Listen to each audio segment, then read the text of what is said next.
Next देखिए question number 1 है the differential equation 1 minus x square y double dash minus 2x y dash plus n into n plus one upon y is equal to 0 is, ये कौन सी differential equation है? तो ये आपके पास Legender differential equation है, ये उसी की फॉर्म लिखी हुई है। और अगर आप इनको देखना चाहते हैं बेसल इक्वेशन कौन सी है, तो बेसल इक्वेशन जी होती है x square y double dash plus x y dash plus x square minus nu square y is equal to 0। ये आपके पास कौन सी इक्वेशन होती है? Bessel equation. और अगर पाइथन इक्वेशन देखना चाहते हैं तो वो क्या होती है? पार्शियल डिफरेंशियल इक्वेशन होती है del square u is equal to f in plane two coordinate system basically. तो ये पाइथन इक्वेशन है, ये पार्शियल डिफरेंशियल इक्वेशन है। Bessel equation ordinary differential equation है, लेकिन उसकी फॉर्म ये है। और जो हमारे पास ऑप्शन है वो है लेजेंडर इक्वेशन, तो ये बी आपकी करेक्ट ऑप्शन है।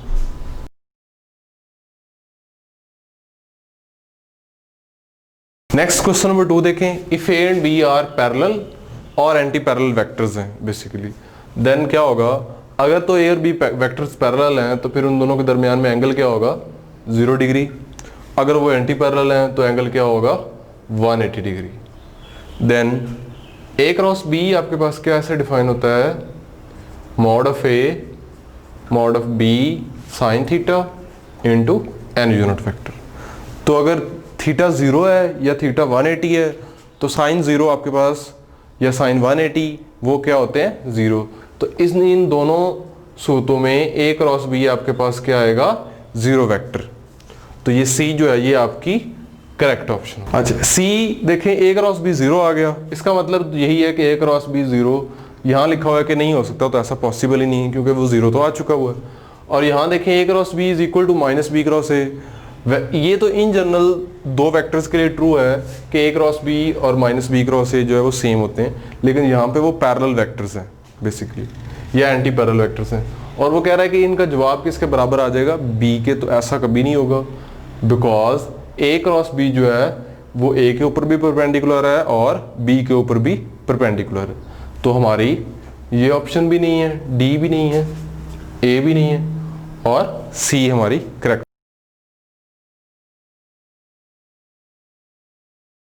नेक्स्ट देखें 2017 question number 73, the degree of differential equation is defined as.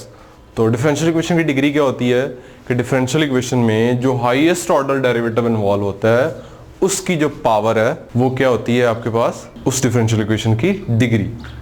तो ऑप्शन में देखें आपके पास कोई भी ऑप्शन में जवाब मौजूद ही नहीं है, तो हमारी जो ऑप्शन होगी वो नन ऑफ दीज होगी, क्योंकि ऑप्शन ए में देखें हाईएस्ट डिग्री ऑफ वेरिएबल, तो वेरिएबल की डिग्री से डिफरेंशियल इक्वेशन की डिग्री का कोई ताल्लुक नहीं है। ऑर्डर ऑफ हाईएस्ट डेरिवेटिव, तो ये ऑर्डर ऑफ डिफरेंशियल इक्वेशन है। Power of variable in the solution, तो इससे भी डिफरेंशियल इक्वेशन की डिग्री का कोई ताल्लुक नहीं है। डिफरेंशियल इक्वेशन की डिग्री क्या होती है? जो हाईएस्ट ऑर्डर डेरिवेटिव इन्वॉल्व है डिफरेंशियल इक्वेशन में उसकी जो मैक्सिमम पावर है वो आपके पास क्या होती है? उस डिफरेंशियल इक्वेशन की डिग्री। तो यहां हमारे पास जो करेक्ट ऑप्शन होगी वो होगी नन ऑफ दीज।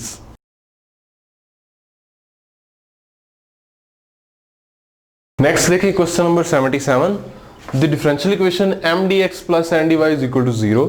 ये डिफरेंशियल इक्वेशन है, is defined as an exact differential equation. ये एग्जैक्ट डिफरेंशियल इक्वेशन होगी अगर, तो ये आपने याद रखना है कि जो डी एक्स के साथ जो टर्म है उसका डेरिवेटिव आपने लेना है with respect to Y, partial derivative, यानी partial M by partial Y.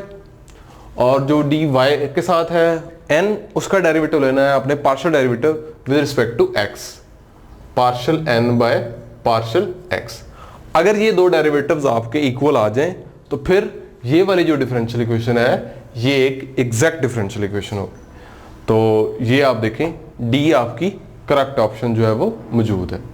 और अगर आप इसके बारे में डिटेल से स्टडी करना चाहते हैं कि differential equation, exact differential equation क्या है और इसको सॉल्व कैसे करना है, तो इसके लिए आप हमारी प्लेलिस्ट जो है डिफरेंशियल इक्वेशन वाली वो भी देख सकते हैं।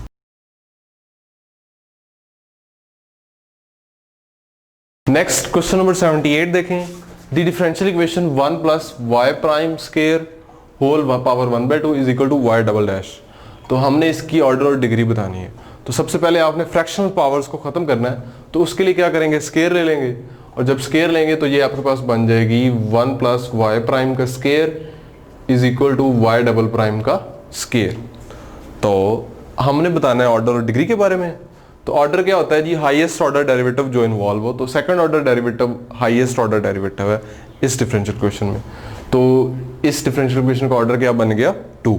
और डिग्री क्या होती है, जो हाईएस्ट ऑर्डर डेरिवेटिव इन्वॉल्व है उसकी मैक्सिमम पावर क्या है, तो वो भी क्या है 2 ही है। तो ये सेकंड डिग्री और सेकंड ऑर्डर डिफरेंशियल इक्वेशन है, ये बी आपकी करेक्ट ऑप्शन है। यहाँ पे आपने सबसे पहले पावर खत्म की जो फ्रैक्शनल पावर थी। अगर फ्रैक्शनल पावर खत्म ना हो तो फिर डिग्री जो है वो डिफाइन नहीं होगी।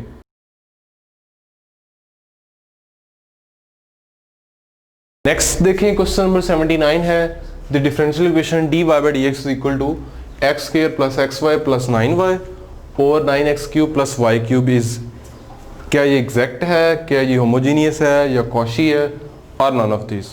तो सबसे पहले हम होमोजीनियस तो आसानी से देख सकते हैं।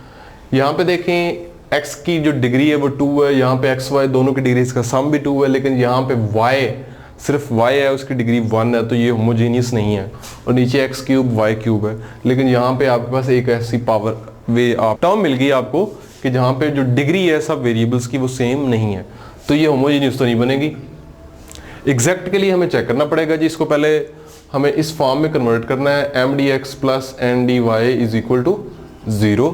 तो ये क्या बनेगा जी, M D X X square plus x Y plus 9y into D X minus N आपके पास ये है 9x cube plus Y cube into D Y is equal to 0।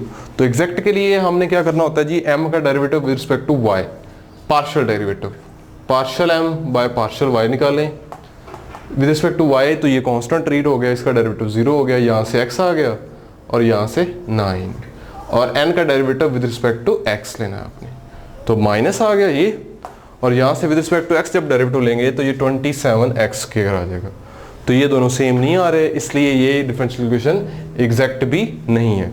अब कॉशी इक्वेशन कब बनेगी, अगर कॉशी जो इक्वेशन होती है वो इस टाइप की होती है, इस फॉर्म की x raise to power n an dn plus x n minus 1 an minus 1 dn minus 1 plus up to so on x square d स्क्वायर a2 plus x a1 d plus आपके पास constant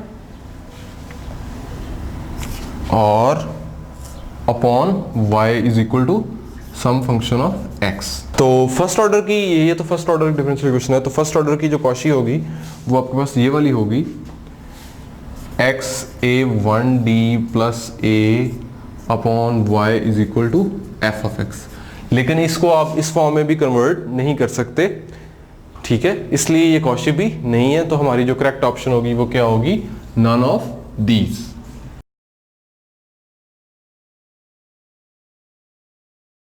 next देखें question number 80 है a general solution of third order differential equation contains के, अगर आपके पास third order differential equation है तो उसके जनरल सॉल्यूशन में कितने कांस्टेंट्स होंगे। तो ये बात आपने याद रखनी है कि जिस डिफरेंशियल इक्वेशन का जितना ऑर्डर होगा उतने ही सॉल्यूशन में कांस्टेंट्स होंगे, आर्बिट्रेरी कांस्टेंट। तो यहाँ पे चूंकि थर्ड ऑर्डर डिफरेंशियल इक्वेशन है तो इसका जो जनरल सॉल्यूशन होगा उसमें कितने कांस्टेंट्स इन्वॉल्व होंगे, 3 कांस्टेंट्स। सो सी आपकी करेक्ट ऑप्शन।